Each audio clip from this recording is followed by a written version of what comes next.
Hello and welcome to a special emergency pod edition of Let's Pod This. My name is Andy Moore, and I'm joined with... Scott Melson. Joined by, I think. Scott Melson.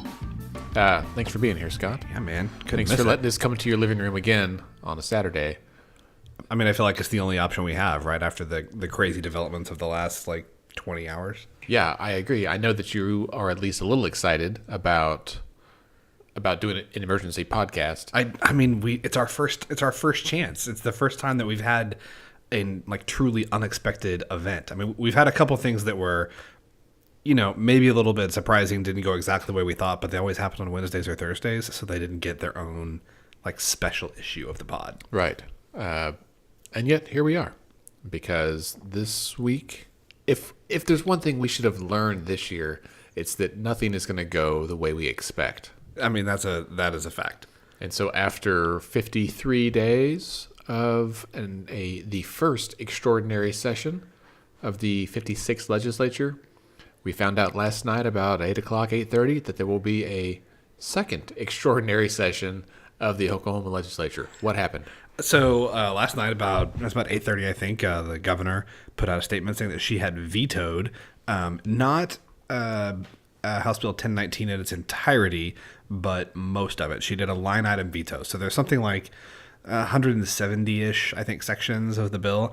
She vetoed all but 5. Right. Which I wondered why it took her so long, because my thought was if she was going to veto this, she would just veto it straight out right away. But I think they probably needed a few hours to comb through this and make their decisions and really kind of plan what they're going to do. Right. And I think that's, you and I had talked about that yesterday, that if there was going to be a veto, we thought that it was going to come down yesterday, not something that, so quite frankly, the fact that it was 8:30 and we hadn't heard anything, I just assumed she was going to sign the bill over the weekend or on Monday. And then it comes out that she had this veto. And I think you're right. The delay was probably working through all the sections. And I think the idea behind how she's done this is that the parts that she's left intact are the portions of the bill that apportion appropriate money to the vital agencies that were in danger of losing funds on December 1st. Right, the Health and Human Services agencies. Right. Department of Health, the $30 million they need to make payroll. Right. And then... The Healthcare Authority, I think. Healthcare Authority, DHS, the Department of Mental Health and Substance Abuse Services. And so and we'll come back to this, that it sounds like she's trying to fund certain agencies for a little while to buy some time and come back, which I would just say it now, that by itself was part of the suggestion from, I think, House leadership back, a few weeks ago in special session. Right. And the governor's finance secretary, Preston Dorfenliner, who is now running the Department of Health, he said, it was kind of that same week that he was taking over at the health department, but he said, hey, that's not constitutional. We've got a balanced budget requirement in the state constitution, and you've got to you have to make spending decisions based on what you are appropriated. You can't spend it all in 3 months and then take 9 months off. Right. To broadly generalize that. Right. And so, several lawmakers have put out statements in response to this. One of them, and I know we're going to talk about this more in a little bit, Representative Josh Cockcroft, his statement kind of alludes to that. Is it constitutional for her to do that? Which I don't know the answer to whether it is or not, but what are you going to do in the meantime? Right. I don't think we're going to get a Supreme Court ruling about this on Monday. Right. So let's start by saying a couple of things. One, I think it was funny how we both found out about this. I was at the emergency vet with one of our dogs who's been there for a week now, 6 days. And is doing better, right? It sounds like? Ish. Yeah. And so I was in the room just visiting him like you'd visit any loved one at the hospital. And you called me, which is rare. We can by text, most people. And so you called, and I was like, oh, what's going on? And all you said was, dude, she vetoed it. It was the first thing. Because your wife had got a notification from a news channel on her phone. And so we talked for a minute, and then I looked over at Twitter, and it was just starting to explode. Yeah. Everyone was chatting about it. And I don't I don't think there'd been any official statements out yet. It had come out about 15 minutes prior. It took a minute. I mean, it took a minute for official statements to come out because I think people were shocked. Yeah, yeah. And what's funny is people were shocked that she did it, despite the fact that she has repeatedly threatened to do it. Right. I mean, she Right? said from the beginning, when she very first called the special session, come back, do these things, and if you don't, I'm going to veto anything that uses one-time money or Cut stuff. Cut stuff. Which, I mean, right after that, some House leadership said, well, they'd be okay with cuts of about $60 million, which is roughly where we ended up. And so it's like, well, I mean, you've been saying this the whole time. Why now? Or why now? Like, why Right. didn't you Right. push this Well, harder? I mean, it's just funny to me that people are like, "Oh my god, I can't believe she did it." I mean, we were taking bets on it on the pod. Right. So I Earlier pulled up this our week. spreadsheet from that. So in our last episode from like 2 days ago, we had guest John Rourke with us. And so all three of us kind of cast our predictions for how many yes votes the Legacy Wells bill would get and the budget bill, and then whether or not the governor would sign both of these. We all assumed that she would sign the Legacy Wells bill, And she did. And she did. So on that one, I said you said 32 yes votes. I said 34. John said 36. There were actually 27. Yeah. So we all overshot that one. And then for the budget bill, John said 30, you said 31, I said 32, and there were 29. So Yeah. we overshot that one too. Not by as much, which is surprising to me. Right. frankly. I like that. So John was the most wrong and then the most right Right. on those closest. I don't know if we're playing Price of Rights rules. Price is Right. I don't know if we're playing the Yeah. Price is Right rules on this. I don't know that anybody gets credit for the vote tallies. I mean, just because. yeah. I mean, we didn't. I think we got to hit it on the head since we didn't call like an over and under. you Right. know? Yeah, we didn't specify rules on this because we just were throwing stuff out there. We'll have to write that down but- for future pods. But props to John for getting closest on the budget. But then after the recording, we had a group text, and John was the only that predicted kind of just to be a naysayer, but he said he didn't think the governor would sign the budget. He thought she would veto. And I think he was just kind of saying it so that someone So that would someone said it. add some drama to it. But she did veto. And so in the group text, I told John that he will receive a Let's Fix This tote bag. I think that given what we're talking about, that's the most appropriate prize. I'll have to have some made because we don't actually have any of those. I told him I'd pay for it out of my pocket as well. So, That's John's the treasurer. So. yeah, he vetoed the idea of buying tote bags at this point. Now, if you are 3 listeners now, Yeah. 4 counting John. It's true. But I saw someone else on Facebook that liked it, and I thought, well, they must have listened to it, or they're Delightful. just trying to pad our egos. But maybe 4 listeners. If any of you would like, Let's Fix This tote bag, please tweet at us or send me an email. Hashtag tote.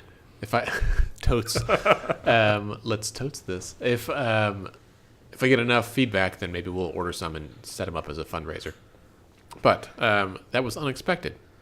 So let's talk about responses to this. Well, first of all, the governor's statement said, I'm vetoing 165 of 170 sections. She also posted a 14-minute long Facebook video that I admittedly have not had a chance to watch yet.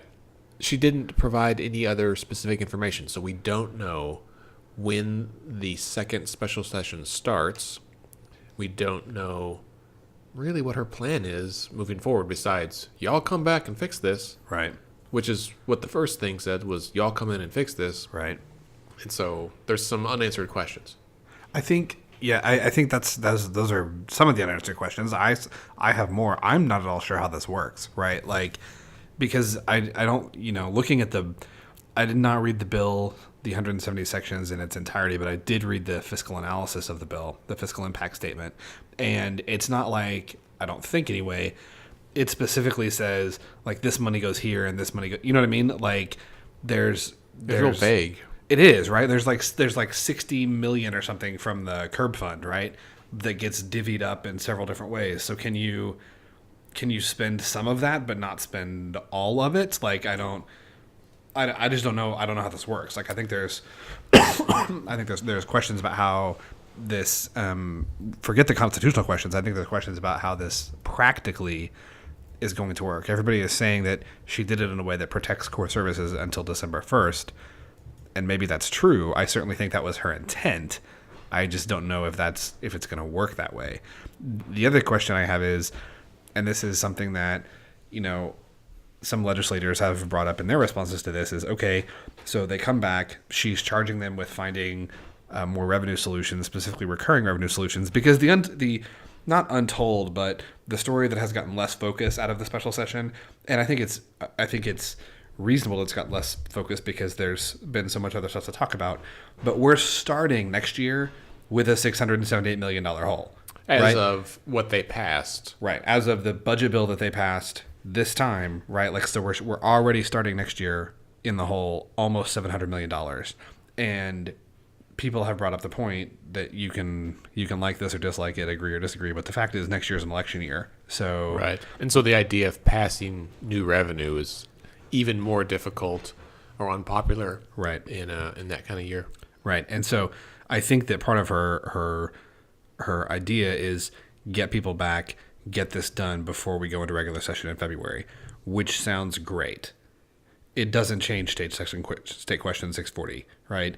It doesn't change the fact that there's this 76 vote threshold that House leadership insists they cannot possibly overcome. I personally think that they can overcome it. I don't know if they have the political will to do that or not. Right. So I was trying to research. I haven't found yet if the governor has ever vetoed the budget, and if so, when that was. Do you know? I don't know. I don't think that Governor Fallin has ever vetoed a budget. No. Yeah, certainly not. But so this could be unprecedented. And of course, I mean, hats off to all of our friends in the media who have had to be up at the Capitol day after day during all of this as well, even on the days when the legislature just like gavelled in and out, or they didn't even gavel in. They just had maybe JCAB meetings or something else.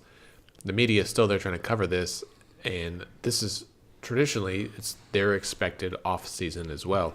Absolutely. And so there were several of them that were actively headed out of town yesterday. That's right. And are now having to turn around and we're worried they're going to have to turn around and come back. Right. Well, and since we don't know when special session will restart, there's a lot of uncertainty if it'll be before or after the Thanksgiving holiday. Yeah. We just don't know. Yeah, but yeah, you're absolutely right. A huge shout out to, I would specifically say Catherine Sweeney from Journal Record does a fantastic job. Grant Herms from News 9 does a great job. Dale Denwalt at the Oklahoman is fantastic. Sean Ashley from eCapital. Cynthia, she's at eCapital. Yeah. Trace with Non-Doc, of course. Absolutely. And there's a bunch of others. Aaron Broback with News 9 as well. Yeah. I'm going to give a shout out to Phil Cross. Phil does a great job. Barbara Hoberbrook from Tulsa World is up there all the time. And there's probably others that we don't even get a chance to catch. Jordan Lucero from Fox News. Yeah. Or Fox 25. Did they say the name Weingart Justin? There's a number of folks that are in the media that do a tremendous job up there, and it is not easy. But anyway, so I think big questions coming out of this are, I think the first question, one, when do they come back? Two, what does this veto mean, both practically in terms of the implementation of these appropriations, and less practically, but kind of related constitutionally, like, is she allowed to do this given our balanced budget requirements? Three, assuming that they do come back for special session and that this, what Governor Fallin has done, is like allowed, what is the legislature going to do when they get back? What are the next steps for them? Like, do they gavel in, gavel out, and just say we're not doing anything else? Because the thing is, they have that option, right? Like, they can, like, the legislature could do. Actually, I think that may be the constitutional implication. I think because this veto creates an unbalanced budget, I don't think the legislature can do nothing. I think that may be the answer. That because can they override her veto with a 2/3 vote? I don't think they have 2/3 votes. They might now, though. The Senate certainly does. The House is close. If they would all vote for it, that's the hard. And I bet you're right, because House Republicans, the base Republicans, would probably go for it. The far right platform caucus would probably not, and the Democrats won't. Right. Interesting. Right. So It's I don't think just they have the votes to override her veto. So I wonder if the governor's allowed to line item veto the budget and it creates an unbalanced budget. I think that may be something that forces the legislature to take action. Right. Yeah. I mean, So then it I know becomes that what's the action going to be? Right. So she definitely has the constitutional authority to veto specific line items in there and approve the remainder of the bill. Any item so vetoed is void unless both the Senate and House vote to override by 2/3. So that would be difficult. Very curious. So let's talk about response. First, we'll talk about response against the veto, which is House Republicans, Senate Republicans too. Primarily, like this is base Republicans. I haven't seen any statements from the far right platform caucus group. But in the Senate, Pro Tem Schultz, I think, was the first official response I saw. And he basically said that the governor didn't indicate that the agreement was insufficient or that she was going to veto it. So I think he felt a little blindsided. He's admitted the Senate didn't like the bill as it was passed either, and that was pretty obvious from the floor debate. He believes that the special session is a waste of time and money, and he says, quote, "It doesn't help Oklahoma thrive. It only serves to throw our budget into further chaos." I mean, the bill doesn't help Oklahoma thrive, right? No, but that wording, bill doesn't- wording, I think, is from Yeah. her statement. But I feel like that was a pretty measured response. And Yeah. it was honest. I mean, I'm sure he was like, "Dang it! I mean, we didn't like it either, but we passed it. Why couldn't you just sign it?" Well, and I am a little confused. The governor didn't indicate that the bill was insufficient. I feel like she did. I think she's expressed her displeasure over this several times. Well, yeah. So I think because the Senate and governor towards the end had come together and were in more agreement up until the last week or two. That's a good point, Scott. I think until the last week or so, it seemed like they were a little bit tighter, and then things got quiet there. But before that, they were on the same page of like, we got to raise revenue. The Senate had passed the big revenue bill. She was very vocally endorsing of that. But then when it came down to whatever agreement might have been made, if there was anything, as we know from this special session and from the general session back in the spring, the two chambers don't talk much, hardly at all. I think that I don't know this. I think they may actively dislike each other. Yeah, I mean, I wonder if if leadership in the chambers actively despise each other, because it kind of seems like it sometimes. Yeah, and I've talked to some senators who said like they've never spoken with members of the House before, and it seems, I don't know, call me crazy. If it was me, if I was Speaker, or Pro Tem for that matter, I would try to set up a regular meeting, like maybe weekly or every other week. Right. Certainly at least weekly during a special session with the other chamber. But this whole year, they've really been kind of in opposition to each other. Yeah, and especially given the situation that we're in, right? Like this, a series of, if you've got a must-pass bill and it's a must-pass in both houses, it seems like maybe some coordination would be in order. And I have to say, I think it was kind of I don't know. I mean, it's been like this escalating like tit for tat, right? Like McCall says that the Senate is the problem. They can't get anything done. They come back later that day and pass the revenue bill and say, hey, how about that? How about that? How about them apples? Okay. Right. So then the House takes it up and can't get it through.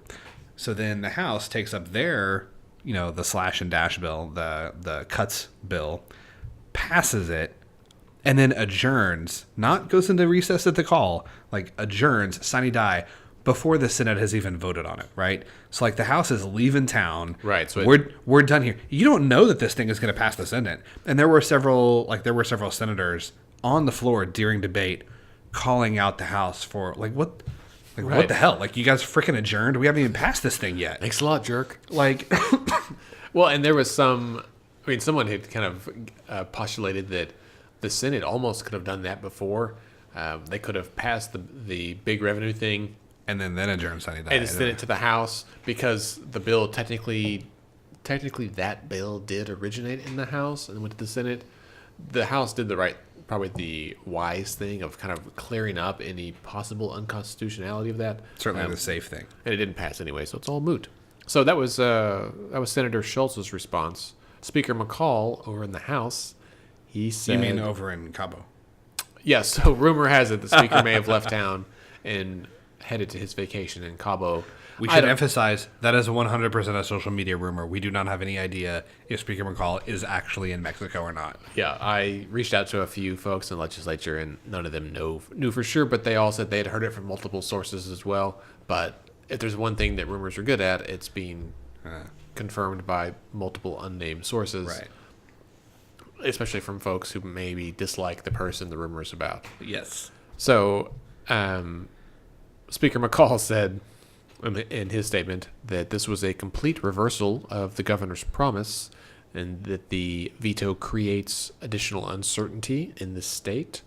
It interjects more chaos and drama into the lives of Oklahomans at a time when they want stability, and that she could have just signed the budget and then brought the legislature back for her second special session. So interesting wording there that it says for her second special session. And also that was a possibility, right? That she could have just signed this and then said, I'm going to sign this so we've got something, but y'all need to come back and really fix it this time. So she has that option. I am not in contact with the governor or her inner circle, so this is complete speculation. But my suspicion is the reason that she didn't is because that would put them under no pressure to act. Right? Because there's not an immediate threatening problem. Like the state's not going freaking bankrupt in the next 10 days. So what would happen is she would call them back for a special session. They would come back. They would gavel in. They would, say a few things. We can't do anything. Right. Oh, sorry. We don't see a reason why we should be here, and gavel out and go home.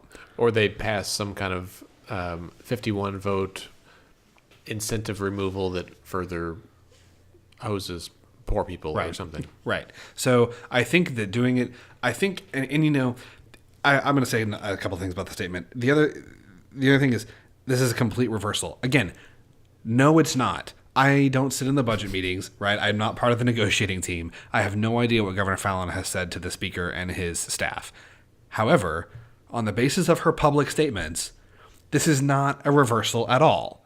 Her last public statement, before she issued one yesterday saying she'd veto this bill, said that she found this unacceptable, inadequate. She hadn't decided whether she was going to sign it or not. And she said, and I quote, "We can stay here till Christmas. I don't care." Right. If there's only one person at the altar, it's not a marriage. Right? Like, this is like, I don't know what the hell she told you when you guys are, sitting in the office. Right. Like, it may have been with Harold Hammond, Larry Nichols talking about what the bill should look like. But based on her public statements, this is not a reversal at all. Right. So I want to jump to Representative Josh Cockcroft's statement. Oh, Jesus. Right now, because it was, I don't remember if it came out before or after Speaker McCall's, but there were some similarities. For one, they used the same email newsletter system, which is fine. It just was one I hadn't heard of before. His response was very long, longer than the other two, maybe the longest one I've seen, except for the governor's 14-minute Facebook video. His statement also used the phrase reversal of her promise and no stability in a state that desperately needs it. So that was very similar to the speaker's wording. And it's not uncommon. They may use the same PR person. If the speaker actually is in Cabo, he may have texted Cockcroft and asked him to write his statement. Who knows? But there was some interesting wording. One we mentioned earlier that raises some questions regarding the constitutionality of the veto as it leaves the budget unbalanced, and there was no documentation provided a veto. That was a good point, and I hadn't thought about that until I read his statement. And then he also has a phrase that says, quote, "This is unacceptable, and she should and will be held accountable." And then later it says, "It's time to use the mechanisms in the House. It's time to use the mechanisms the House has already set up to call the governor to the carpet, and for her and the executive branch's actions over the last 7 years." So it was almost, the adolescent in me wanted to say, "Is that a threat or a promise?" But I just thought it was interesting that to talk about holding her accountable and that they need to call her to the carpet for her actions over the past 7 years. Which what does that have to do with it? Well, just so many questions. So, one, yeah, I agree with you about the constitutionality. Two, no, it is not a complete reversal, because he says that in there too. 3, this isn't really a statement, it's a question, it's more of a statement. Using one-time revolving funds and carryovers also does not bring stability to a state that desperately needs it. Right. Just point of order. That is also not something that brings stability. When you say that the governor should be held to account, when you're going to use these mechanisms to call her onto the carpet, what does that mean? Do you think it's a the override the veto? I mean, if That's the only mechanism I could think of. Well- In that same bullet point, he did talk about the new commission that's been set up to conduct agency audits. And he said, "Oh, we should just start those right away," which is fine. A lot of these agencies haven't been audited in a long time because the speaker and the pro tem have not requested an audit. Auditor Gary Jones was pretty open about this. He said, "Yeah, they authored a joint bill together, McCall and Schultz, to authorize performance audits to state agencies. They haven't called for any, and they keep cutting the auditor's budget, so he has fewer staff now to do these." And he's like, "Man, it's tough for us to get these done in the first place. You keep cutting our budget too." And so it seems like it's one of those things that's easy to say, well, we should audit them. They're probably waste, fraud, and abuse. But if you don't actually go audit them, then you don't know. Right. And what if you don't find anything anyway? Right. You may find that, in fact, they don't have enough resources. Right? Right. No, and this is, I just, I don't know if Representative Cockcroft is a listener to the pod. If you are, Representative Cockcroft, we would love for you to come on. That would be, tremendous. And talk about this. Please consider this an open invitation to come to the pod and talk about your statement and the things in it that we don't understand. Okay, so those were the Those are the only 3 official responses that have come out. yeah, right? that were like a press release. press release or A lot of people have said stuff on social media. Mm-hmm. That's, I mean, nothing that's particularly surprising. No, I think the other Republican responses have been like, wow, didn't expect this. Okay, not ideal. This does raise some questions about stability and all that, but what can we do? So I guess we'll have to go back. And there were several points in Representative Cockcroft's statement that were like, you know what, I'm glad this gives us a chance to kind of fix some of these things. During this interlude, I'm going to eat some more M&Ms while Scott lets his dog in.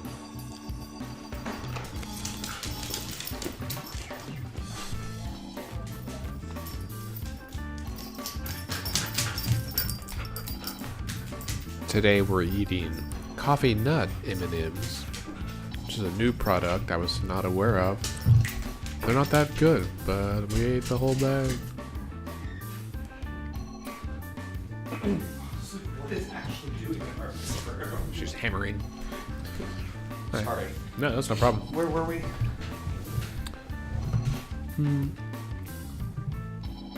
We'll jump back on with the Democrats' response. Okay, so next let's talk about the responses that were supportive of the veto. And that was primarily the Democrats, and I only saw House Democrats. I don't know about the Senate yet. And also like a lot of the There were some public Republicans. service organizations. Go ahead. I think there were some Republicans that I think feel like this was the right call. Right? I mean, because there's several of them that voted against both bills. Like, if you voted against the bill, then it seems like you probably think this is the best course of action. True. And I think it does, just makes it more difficult. It really, I've thought about, if it was me, if I was in the legislature, how would I feel about this? And I think I feel the same as I do right now. And it's like, all right, hey, I'm kind of glad that she stuck to her guns and actually said, there's been plenty of times, in fact, back in May, she said, I'm going to veto this if it's terrible. And then it came down and she was like, well, I guess I'll sign it. Right. And if she had vetoed it then, we would have avoided this whole thing. Right. And could have knocked it out back in June. But I think they all thought that the cigarette bill would be constitutional, and it wasn't, even though a lot of us found it unconstitutional. I saw a few Republican folks that were really impressed with the governor's leadership. They may have attributed it to the fact that she is term limited and she'll be out at the end of next year. And so she's got nothing to lose. She's not running for re-election here. And I haven't heard if she's running for any other kind of statewide office.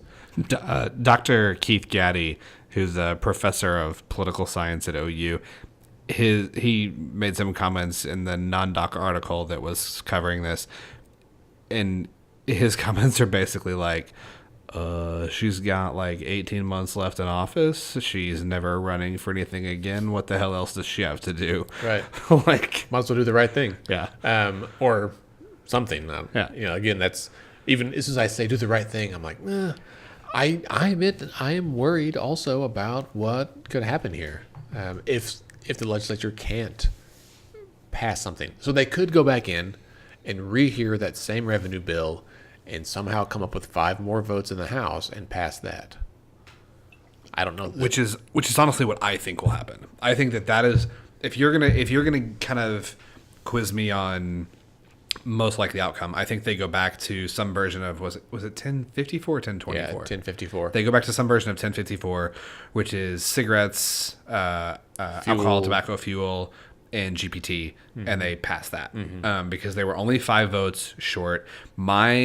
If you look at the Republicans that voted no, the 23 Republicans that voted no, and the 5 Dems that voted no, I can't see anything that you can do to move those 5 Democrats. I mean, maybe you could, but I just don't know what leverage leadership would have with them. I think a couple of the Dems might switch. Yeah. But I think the Republicans, even though there's more of them, a couple of the far right folks voted for it, and maybe you could get 1 or 2 more. I feel like you get 2 Dems and 2 Republicans, and you still need 1 more. There were several committee chairmen that voted against it. Oh, that so you could twist their arms. Yeah, so there were at least 5 committee chairmen who voted for the bill when it did not include gross production tax, and they voted against the bill when it did include the gross production tax. I didn't catch that. Yeah, and so I think if you're leadership, if we're doing like House of Cards, West Wing style politics here, if you're the speaker, those are remotely, those are considerably different styles. That's true, but I think the point is to say, if you're trying to play like hardball politics, I think one thing, I don't think that he can do this. I know that he can do this. I don't know if it would work, but Speaker McCall can go to those 5 chairmen and say, you vote for this bill or you lose your chairmanship. Right. That's, plain and simple. Right. Which, that's how you do politics. Right. This is what, Leslie Osborne, friend of the podcast, this is what happened to her, right? She lost her chairmanship of the A and B committee because of public disagreements that she had with leadership. Yeah. I spoke to her last night. I didn't ask her this, but I kind of wonder. I know spoke to her last night, and I didn't ask her, but I definitely wonder if she feels relieved that she is not A and B chair right now and having to be the one to go through this and to run these bills under her name and try to defend them, especially the bills that she doesn't support. I know that was hard during the regular session last year. Yeah. And you can see Chairman Wallace kind of struggling with some of this, just like, come on, guys, just pass this. Right. So that's a mechanism they have. And so if you can get everybody who voted for it the first time to vote for it again, which, to me, shouldn't be hard, because you're already on record supporting the thing, right? And you supported it and it didn't pass. That's the worst. Like if you're an anti-tax Republican in Oklahoma, that is the worst possible outcome, is to vote for a tax increase that then doesn't even become law. Right. Okay? Like you're not even successful. So if you can do it again, not lose anybody, you twist those 5 arms, maybe you pull, 2 of the Democrats across. Right. I think you can get to 70. Like, I think you could get to 76 pretty easily. I think they could have gotten to 76 the first time, except I agree with what several people on both sides of the aisle have said, that leadership didn't actually want the thing to pass. Mm-hmm. Yeah, we don't, we're not in those backroom meetings, so we don't know for sure, but that it's not beyond the realm of possibility. Well, and not only is it not beyond the realm of possibility, but legislators have openly spoken about this on the floor and in committee meetings and on social media. Mm-hmm. It's still a he said, she said. It comes down to who you believe more. Sure. You're right. We're not in the room, but I guess what I'm trying to say is this is not just you and I sitting in my dining room speculating like, oh, maybe that happened. It's like, oh, this is what someone else said it first. This is what we have heard happened, and the folks that we heard it from are people who do sit in these meetings. True. True. All right. Well, I guess that's really all that we know right now. So to recap, 1019, the budget bill, Governor Fallin vetoed 165 of the 170 sections. Supposedly, we think that she has done it in a way that is constitutional and will protect funding for vital services for vulnerable Oklahomans through December 1st. She has said she is calling the legislature back for a second special session. Hat tip Carly Putnam on Twitter. If you want a great time, go read Carly Putnam's feed of all of the names that one could ascribe to the second extraordinary session of the year. She's the healthcare and homelessness, I think, kind of policy analyst with the Oklahoma Policy Institute. She's a good person overall, but yeah, last night she was really doing great with movie titles involving the term special session. Yes, it was pretty spectacular. And she's at Carly Putnam on Twitter. Yeah, I think that's it. Yeah, that's her handle. She's calling the representatives and the senators back for another special session. She hasn't said when yet. My suspicion is that this will be the Monday after Thanksgiving. Everybody's, I think, already gone back to their districts. It's the holiday next week. It's not like they're going to stay in session. They'd be recessed over Thursday, Friday, Saturday, Sunday anyway, presumably. So I suspect that the second special session will come back Monday. What they do when they get there is anybody's guess. There's been some statements from legislators kind of saying that the governor needs to be held accountable. I'm not, again, really sure for what, given that this appears to be her constitutional authority. But we'll see. We'll see. But that's kind of where we're at. Right. Yeah. So we will wait and find out. So we're going to take next week off due to the Thanksgiving holiday. We encourage everyone to watch our favorite West Wing episode, Shibboleth, from Season 2, Episode 8, if you want to get in the holiday spirit. Absolutely. There are several good. Indians in the Lobby, also another great Thanksgiving episode, right, if you're in the mood for that. That's good. I agree. And then we'll come back the week following, which is it'll be December by then. Man, this year is flying by. I know, right? Time flies when you're miserably following a special session of the legislature. Good call. All right.